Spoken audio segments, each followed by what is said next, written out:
Om Shanti. There are really three things that are going on. One is behavior modification, and that is something that belongs to culture. That's not really connected with Raj Yoga. Raj Yoga is something deeper, and everybody likes everybody to behave nicely, but that's not actually Raj Yoga. That's just something nice if people will behave nicely. The five vices are mentioned in the Gita as being a problem, but there's another problem that is behind the problem of the five vices, and that is the problem of the bondage of the soul to sense perception and the assumption that whatever you experience through the senses is the reality that you have to deal with. And if you're being just an ordinary human being in the Iron Age, that is actually the reality. But when we start learning Raj Yoga, we want to go further than that. We don't want to be just an ordinary person in the Iron Age who wants to improve their behavior, or especially somebody else's behavior. So behavior modification is one thing that's going on. And then another thing is the details of Raj Yoga, which Shiv Baba tells in the Murli. And the third thing that's going on is the comparison and contrast between what is known as Hinduism or bhakti and gyan, because there are a lot of people who just don't really see what the difference is. And sometimes the lines between the two are blurred, so that unless you really know it, you might not really notice what's going on here.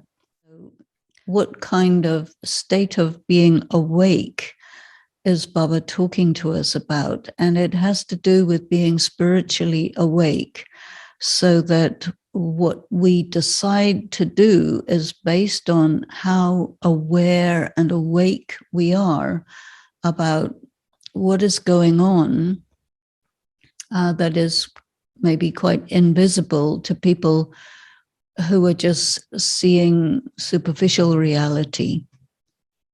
So Baba says, you must have understood this. Now there is this line: the Father comes and tells you new things. And you heard these things about the new age and the new world 5,000 years ago, and you are now hearing them once again. So the knowledge of the Gita, it has been falsified, and that really happened. You can actually track it, but the falsification was done very systematically at the beginning of the Iron Age. So about 1,200 years ago from now, this was done. And what it was altered from was removed. And so it's very difficult to find that. But then when Shiv Baba comes and tells the knowledge of the Gita again, he will point out exactly where it's been falsified and how it's been falsified, which verses are falsified, what they did to alter them. And you can see the pattern running through the Gita.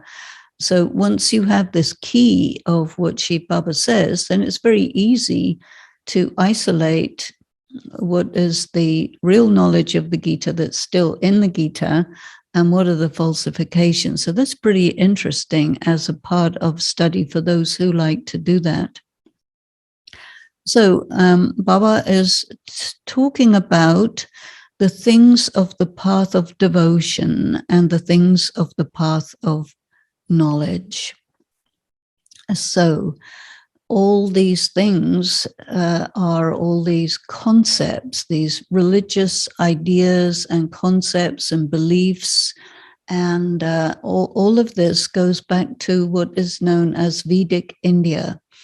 And so the Vedas, it's quite interesting that it's mentioned in the Gitas. In the Gita, don't bother about the Vedas, because the Vedas are for people who want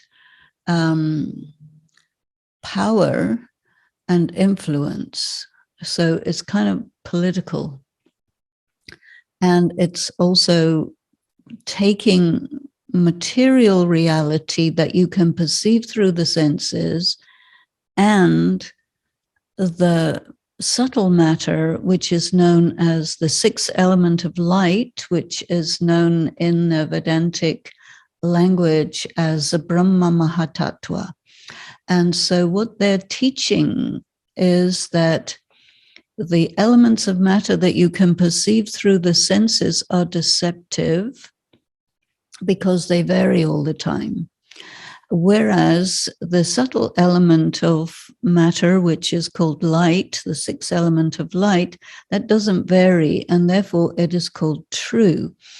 And yet, these two forms of matter are forms of matter, and they're nothing about the soul, nothing about the Supreme Soul. So Shiv Baba comes and points this out, and that is a very important aspect of the knowledge of Raj Yoga, which we hear in every Murli. So he says that in the Golden Age, there is actually nothing of the path of devotion. That means those ideas don't exist. And the Golden Age doesn't really have any overt ideas about spirituality, because he says there you receive the reward of the path of knowledge. And the reward of the path of knowledge is that you have the sanskaras of being soul conscious. You have the sanskaras of knowing how to leave one body and take another. You have the sanskaras of performing action based on the quintessential qualities of the soul, which are purity, peace, power, love, bliss. You don't have any moral choices that you have to make, because there is nothing like attraction and repulsion due to sense perception. People don't really pay attention to what you can see through the senses, because everyone is soul conscious and everyone sees each other, the soul, and all the decoration and golden jewels and so on is just there, but nobody is much drawn to it. And they are not interested in each other physically. They appreciate each other spiritually. So this is the natural state of the Golden Age.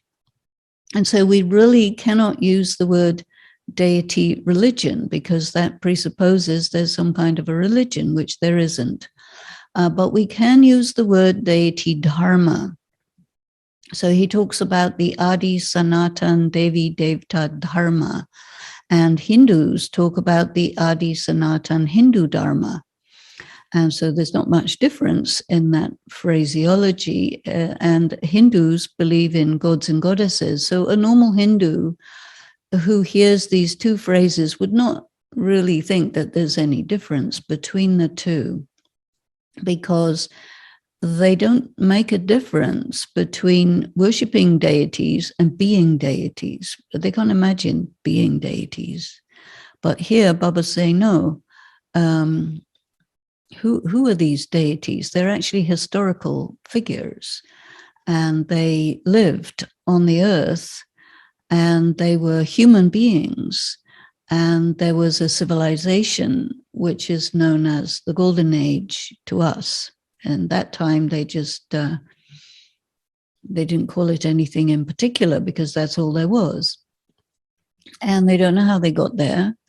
And they don't remember anything about the past. So it's a very different culture where there is no long history, because it just came boom after the destruction. And everything that happened in the confluence age was totally forgotten. And a deity cannot bear to know that from the Golden Age onwards, all the way through the rest of history, you're basically going to hell. And that's so horrible. You cannot possibly have that awareness. So the only time that you can really receive and accept and process the knowledge of the cycle is at the very, very end, because we've already been through everything. We've already been through hell. We're right at the end. And the next thing is the Golden Age. So we can bear it because we're here, we're still alive, we survived it. But deities are sensitive, delicate people who don't have that kind of toughness and resilience that a soul acquires by going through all these things that we had to go through in the Iron Age, really, which is more than 1,000 years. It's a long time to get toughened up. So what happens in the Golden Age is a civilization, and the word dharma applies very well. And the word dharma actually means what you are. So the dharma of being a deity is to be a deity. It's not a religion. So I think I would stick with the word dharma.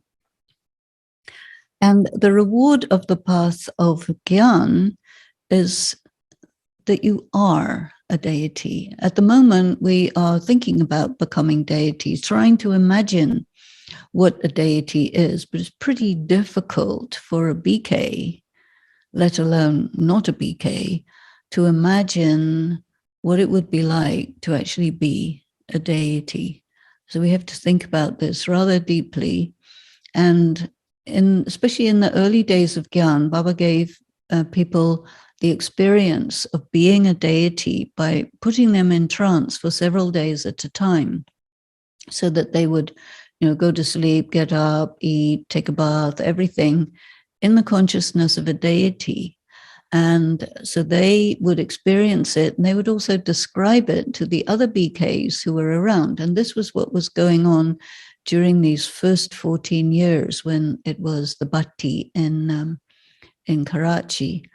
And without that, this consciousness of being a deity could not really be thought about by people who are in the Iron Age, and then they're in the Confluence Age. And so Sheet Baba begins by giving people these trance experiences, which they couldn't really figure out or understand.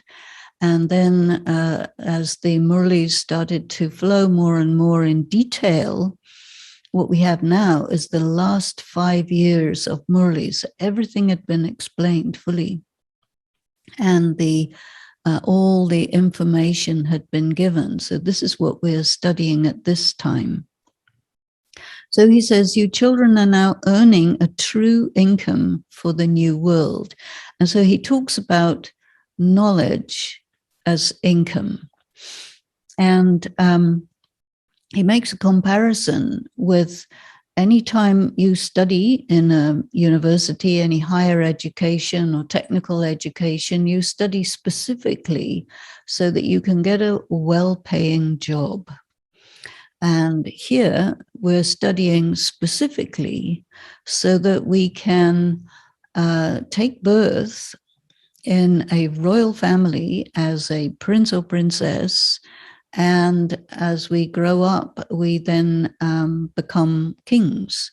And so this is called the study, Raj Yoga, the study for becoming a king. And to be a king, you need to be very knowledgeable about how to run a kingdom. You need to know what is the duty of a king, and what are the powers of a king, what are the qualities of a king. We have to become competent. So very often in the Murli, you see this word worthy. You have to be worthy to go to heaven. And when in English, when you hear the word worthy, what you think of is unworthy, because this word unworthy is used a lot in conversation to make people feel low or to diminish people.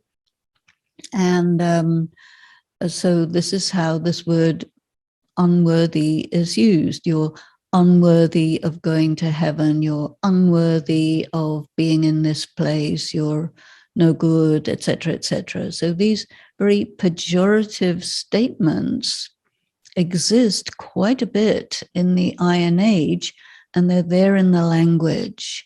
And so whenever you hear the word worthy, you think unworthy in English. Now, the word in the Murli is a Sindhi word, which is layak, and it refers to, or is used specifically in business to distinguish somebody who is a good business person, who's responsible, who doesn't waste the money, doesn't make stupid decisions, etc. That's called layak.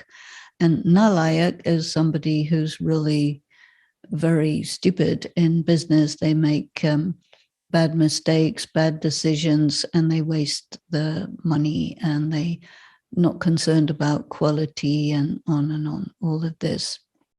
So if you want to translate this concept of layak into English, when it comes to, what does he want from us who are studying to become kings? He wants us to be competent. And there is this word that is used very much in professional development. You want to build competence. You want to increase your skills, and you want to keep up with the latest developments. And so I prefer to use the word competence here, because when you hear in English, when you hear the word competence, you think improvement. When you hear the word worthy, you think unworthy. So it really has a very different psychological impact on the listener if you hear that you're studying this in order to build capacity, to build competence, so that you become a good king and you can look after the world for centuries, and it won't go wrong. So this is what Baba is teaching us. And he says that this knowledge that you're studying, because it gives you competence and capacity, it gives you the income. How does it give you the income in more detail? Is because as you study Gyan and yoga, you're also performing karma. And the fourth subject that we have is service. And one interpretation of the word service is pure karma, punya. Punya is usually translated as charity, and it includes charity. But for example, meditation is called punya, but meditation is not charity. So, and today in the Avyakta Murli, Baba talked about the difference between the head and the heart, and that it's very easy for people to give lectures because you know how to tell all the knowledge and so on. But if it doesn't come from the heart, it doesn't strike the heart. So when you are performing pure karma, if it comes from the head, it won't be the same level of pure karma as if it comes to the heart, because it won't elicit blessings from the recipients. It won't necessarily connect people to God. But when it comes from the heart, what you are, what you're talking about, how you live, how you feel, everything is all lined up.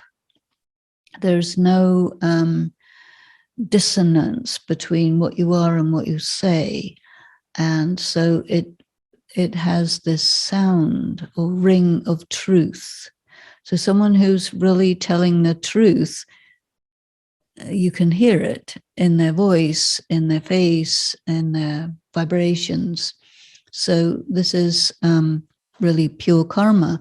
And when you perform pure karma, of course, it's going to bring a huge accumulation of the consequence of pure karma.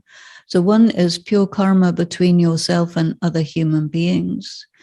Other is pure karma between yourself and the elements of matter. And another one is your pure karma between yourself and Baba. So when you are doing Baba's service with Baba, doing what he wants to get done, being an instrument for him, all of this strengthens you, makes you more clear, more competent, and also you are clocking up a huge amount of benefit, which takes the form of your status, your function in the present time as well as in the future time, your next 21 births. And it brings beauty, intelligence, health, good relations, enormous amount of prosperity, and all this combination is called happiness. So when you see in the Murli the word happiness and sorrow, it's not really emotions or feelings that he's talking about. Happiness refers to this full prosperity, which includes good health and good relationships and plenty of wealth, and you're completely in harmony with the people, with the nature, with the flow of life. And that is called happiness, sukh. And I think that prosperity makes it more clear, because prosperity is not an emotion, it's a condition, it's a circumstance. And then on the other side, the word sorrow also doesn't refer to feelings. Sorrow refers to hardship, lack of resources, difficulties with health, difficulties with relationship, all the things that are associated with the consequences of negative karma goes under the name of sorrow. And if we make a word in opposition to prosperity, I think I would use the word hardship, because I think it covers what Baba is referring to here. And then in the Murli, Baba says, you children now have faith, and if you have some doubt, it will turn into faith as you progress. Now, in India, in the normal way that students study in school, they use this word doubt in English, but it doesn't mean the same as when you and I use the word doubt, because when we use the word doubt, what we mean is, I don't think what you're telling me is the truth. I doubt. Whereas in India, they use the word doubt to refer to if you don't have enough information and you want more information. And that's quite different. So it's really to do with questions. And so when Baba says, if you have some doubt and if you have faith, so faith, Baba uses the word faith in the intellect. So faith doesn't have anything to do with believing. Normally in English, we think the word faith means you believe it, so you have faith in it. Or you have faith in someone because you believe that they are what they say they are and that they are trustworthy, so you have faith in them. But here Baba's talking about understanding.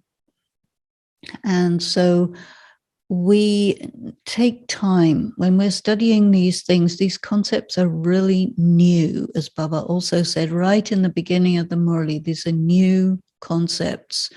And when we hear the words of Baba, on the whole, people hear what they expect to hear.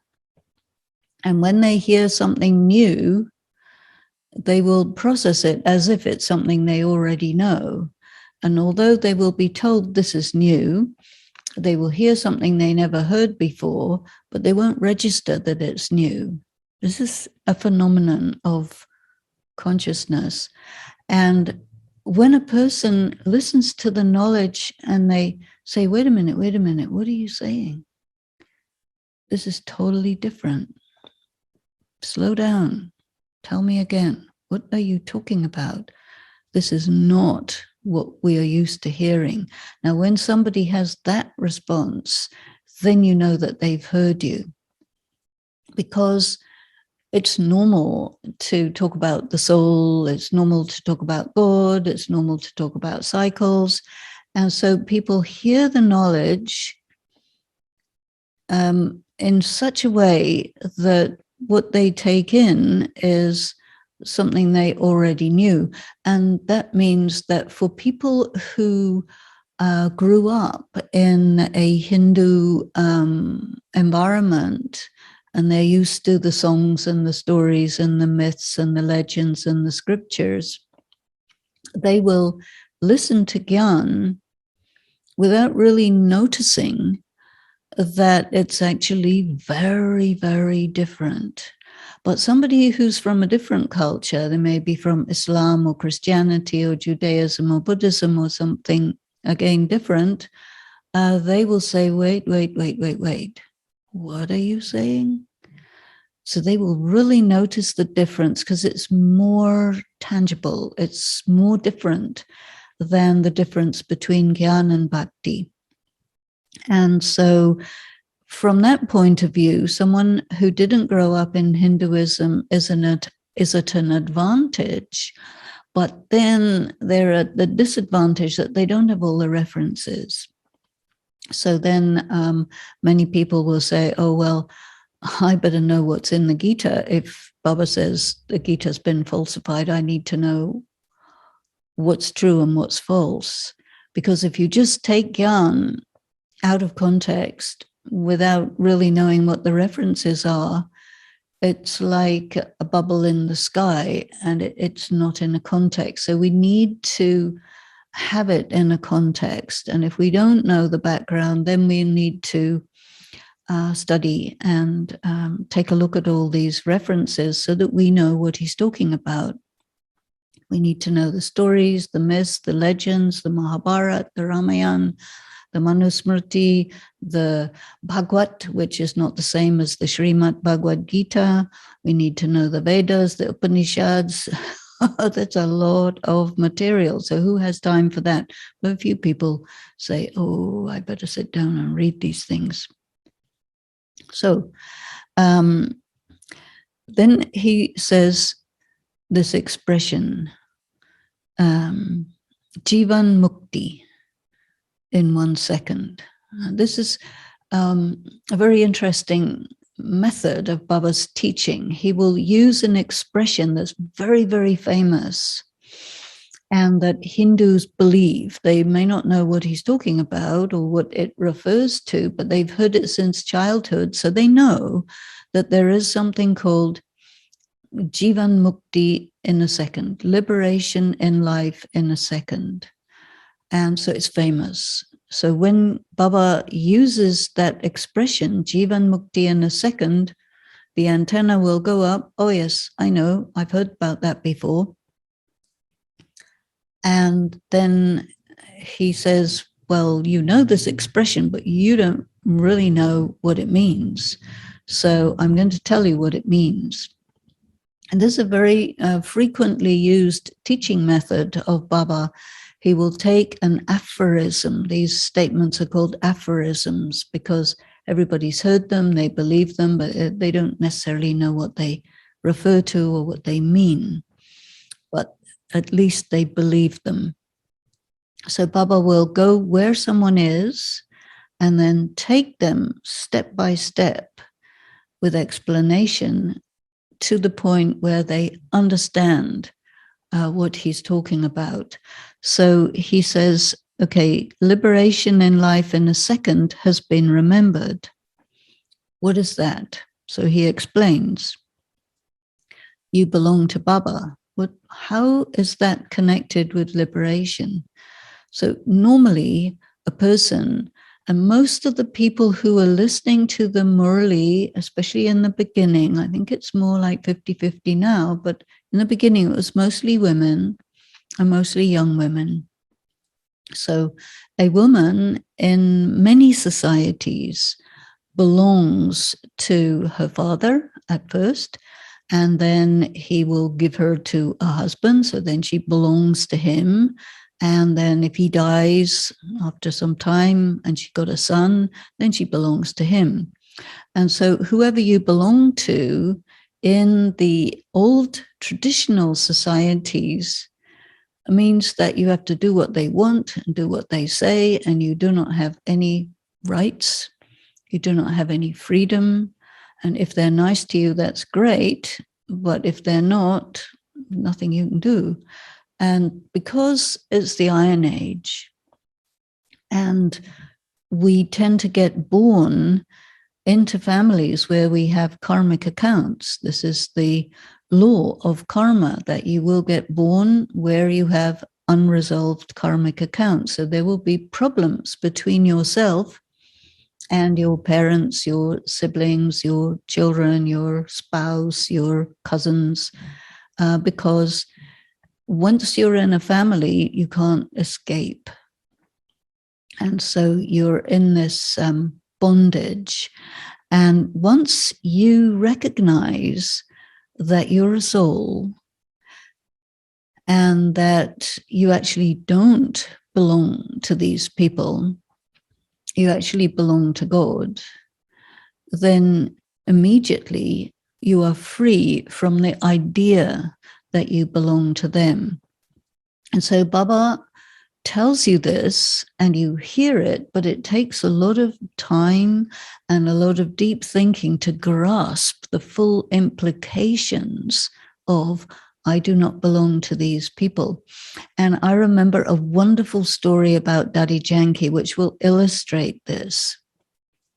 And she came into Gyan when she was 21 years old. And at that time, she was married, but it wasn't a very good marriage. And so she left her husband, but she had many, many relatives. And her father was a very prominent Sindhi businessman, good friend of Brahma Baba. They both were jewel merchants and designers, and they lived very close to each other. And the families were extended families, and they tended to live together in very big houses. And then whole families would come to Baba, would come into Gyan. And this was the case for Dadi. A lot of people of her family came into Gyan. And as time went by and the Gyan became more clear, more deep, more stringent, so she found herself in a situation where there were family members who would object to some of the things that Shiv Baba was saying, Brahma Baba was saying, and they would start to dictate to her because they would feel that she belongs to them. And so there was one man who was really trying to impose his will on her. And she said that she really got into her personal power. And she said to him that you don't have any right to tell me what to do because I am not sustained by your money. And so he had to back off because the system, the feudal system of society, which it was in those days, in many ways it's still that in India, But the women are items of property. They do not have their own independent existence or right, and they do not have the right to earn money or to own property or anything like this, which means they are completely financially dependent on the men who are their owners. But once you come to Baba and you dedicate to Baba, then you're free from that effectively slavery. And you come to Baba, you dedicate to Baba, that means you cut your contract with the people of the world who no longer have any rights over you. And so this is really the big thing that created such an upheaval in that society, because the women said, okay, we dedicate to Baba, we leave you, and that's it. You don't have any rights over us anymore, because they went into the lap of Baba. They became adopted. So this word adoption, which you hear from time to time in the Murli, is quite significant in terms of, if you are adopted by someone else, then your previous family has no further rights over you. So Brahma Baba adopted specific people who dedicated to him, and also he had to accept them. He had to accept that they're likely to stay. And of course, what happened as time went by is that there were big difficulties, especially during the time of the Second World War and partition, and all the BKs came as refugees to India. And people don't really realize that when you're a refugee, you go somewhere, you don't necessarily know very many people. In this case, there were already many who had gone to India a year or two before, so there were some connections, but they were still refugees. There were 300, and it became very difficult to manage the relative poverty that they found themselves in Mount Abu. And it's also very hard to live in the mountains. And it wasn't like today, a tourist place. No, it was with wild animals, and not just monkeys. There were, I don't know if there were still any tigers. There had been, but there were a lot of wild animals, a lot of snakes and bugs and beasties of a nasty type, lots of ghosts. And so many just couldn't manage, and they went back to their relatives. But those who had faith in Baba and stayed, they had to go through that difficulty, and they said, no, I belong to Baba, I've been adopted by Baba, I'm not leaving Baba. And there's another story that I will tell you, which Daddy Gulzar told me one day. And this was when they were in Mount Abu, and they were little, very young teenagers, and they were with Baba. And one day Baba got really fed up, because it wasn't easy for Baba. It wasn't easy at all. So he got really fed up with everything, and he said, everybody go. And so they had to follow Shrimat. So they all, obediently went outside the gates of Pandabhavan, and they just waited there, because where else would you go? So then after some time, Baba said, okay, you can come back. But this is the thing, for Baba to take responsibility for the lives and welfare and health and everything of all these people who had absolute faith in him. They couldn't quite figure out about Shiv Baba, Brahma Baba, Mama, a few of the daddies, yes, but most of them, it was out of their range. So they understood Gyan in a very simple way. And Shiv Baba, he's good, but it doesn't mean he's easy to figure out. And when he comes along and says, okay, now we're going to do this, and everybody says yes, and they don't realize all the things that happen when God comes and says, okay, let's go this way, and the rest of the world is going totally the other way. And so the beginning times were, I think we'd have to say, really heroic on the part of Brahma Baba. And what we have now is something very systematic and institutional and so on. So it became that, but it didn't start off like that. So Baba says, you know, there may be many things that you don't understand, even for people who come into Gyan right now. Understanding the Trinity, not so easy, the Trimurti, understanding all these concepts, they're deep.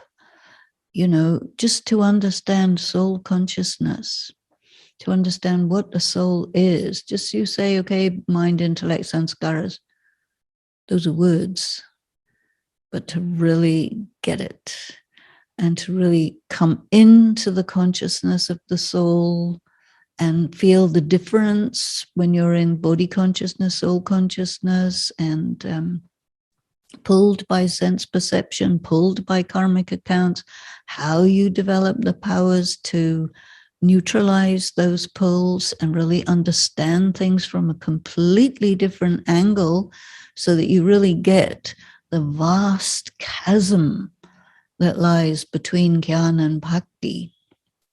And there are not very many BKs who really understand this. And this is something Daddy Genki used to mention from time to time. She would say, you know, most of you really don't know what is the meaning of meditation. And she was a great, great teacher, of course, and taught really well. But you can have the best teacher in the world, but unless you really pay attention, you can't take the full advantage. So some did and some didn't, and that's the way it goes. So if you do pay attention and you really work on the knowledge, you really churn the knowledge, you really experiment with yoga and really try and get it, that contact in soul consciousness with Shiv Baba, and pull that energy into yourself and restrict yourself to pure karma, then you move forward. And of course, Baba says it's number wise. So Baba says the inheritance that he's giving you is actually the knowledge, not golden palaces and airplanes and whatnot, because his property is the knowledge. In the path of bhakti, they have no clue about these things. So they will tell many things which are called spiritual knowledge. But from the angle of Baba, it's not spiritual knowledge at all. It's misleading. It doesn't get you anywhere. You cannot, for example, he says slightly later in the Murli, you cannot finish your sins by having contact with the soul world, or with the element of light. And so you have to think about that. What's the difference between contact with the soul world and contact with Shiv Baba in the soul world? It's very subtle, it's very deep, and it needs to be pondered on, because the soul world itself is intangible. And Shiv Baba within that is totally intangible. And so you have to be very clear in your understanding of what he says in order to be able to make contact, because the Gyan is the information of how to make contact with Shiv Baba. So if you think Gyan is one thing and yoga is something else, not really. And there are many people who think, oh, you know, all I have to do is just be silent and that's yoga. No, that's not yoga. If you stop talking, that's just stopping talking. It's still, you're still in the physical world. and you are holding yourself back from something natural, which is communication. And so effectively you're doing hatha yoga, no different from the hatha yogis. So then he says, practice silence. And then you have to think, well, what is that? And we used to ask Daddy, okay, what's he saying? And she would say, no, silence is when you have churned the knowledge so deeply that you understand something, then you have no further thoughts because you've arrived at the understanding, and then your quest for figuring it out has been satisfied. You can become still. And when you're still in meditation, having realized what all this is, you can be really in a state of bliss or ecstasy because you got it, you understood it, and you can hold it for just a little while. And then you have to commit that to memory and go back to remember what you discovered in your ponderings. And that is how you move forward in the practice of Raj Yoga. And although it's called Easy Raj Yoga, it's really very subtle. And it's very difficult for someone gross to be subtle because they're gross. But to go from gross to subtle, as Baba says, to go from Tamo Pradhan effort to Sato Pradhan effort, you have to think, okay, well, what does that mean? Gross effort to subtle effort. You may have to think about that for years before you get it.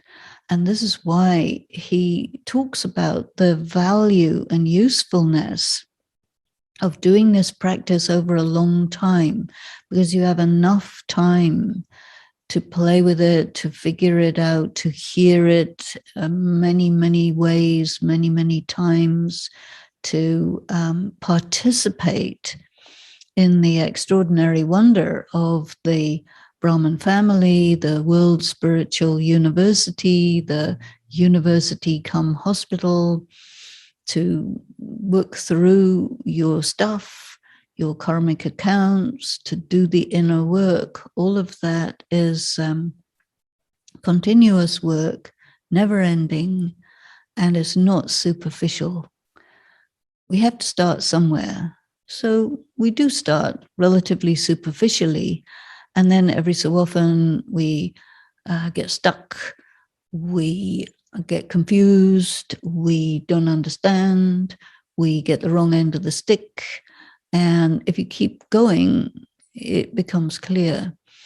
But many people give up along the way. So that's always, a lot of people start a long marathon, but not everybody finishes.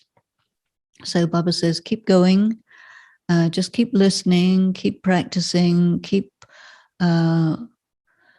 seeing more and more clearly, keep understanding more deeply, and gradually recognize who you are. Because, you know, Baba says, okay, you're King of Kings, you are deity soul, and then you say, okay, that's interesting idea, but to actually grasp it, to actually recognize that that's what you are, and to actually emerge the powers and the sanskaras and everything that is that, takes a very special individual. And so, of course, he says there's the Rosary of 8, who are the super yogis, 108, the 16,000, this is all a royal family. Then he talks about 900,000 subjects, which is a lot. And that's just the beginning of the Golden Age. And then all the way up to the end of the Silver Age, I think, by the end of the Golden Age is about 20 million, because the increase is very slow. And then by the end of the Silver Age, it's supposed to be 330 million. And then you come into the Copper Age, and then you have normal physical reproduction, and there's no more power of yoga for reproduction. And people don't understand what is this, or how you can get this, or why celibacy is so necessary if you want to do this practice. And so this is why a lot of people get involved in just behavior modification. Don't get angry, don't be attached, don't be this, don't be that. That's okay, but it's not really Raj Yoga. It's good to have a good character, definitely. We should all do that. But you cannot say that that is Raj Yoga, because lots of people do that in all the different religions. They do that in schools, they do that everywhere, they do that. But to develop the sanskaras of a deity is something else altogether than don't be angry, don't be attached, don't sulk, and all this behavior modification. That's, usually taught to children, and adults are supposed to have figured it out. Of course, there are more criminals who are adults than children, so I don't know about that one. But really, I think that we have the option to study this at a very deep level. And so you have to really look at yourself and see, okay, now if I'm going to do Raj Yoga, at what level do I want to do it? And what am I up for? Can I do this at a progressively higher and higher level, more subtle level? And if I can, then I should, because it's amazing. There's only one time when we can do this, and it's only one chance. So to really take the chance is very intelligent, and you get a great deal from doing this at the deepest level that you can. So our time is just about finished. We can't do very much in an hour, but this is a few things to think about, and that's in advance of the Murli that you will hear in its entirety tomorrow.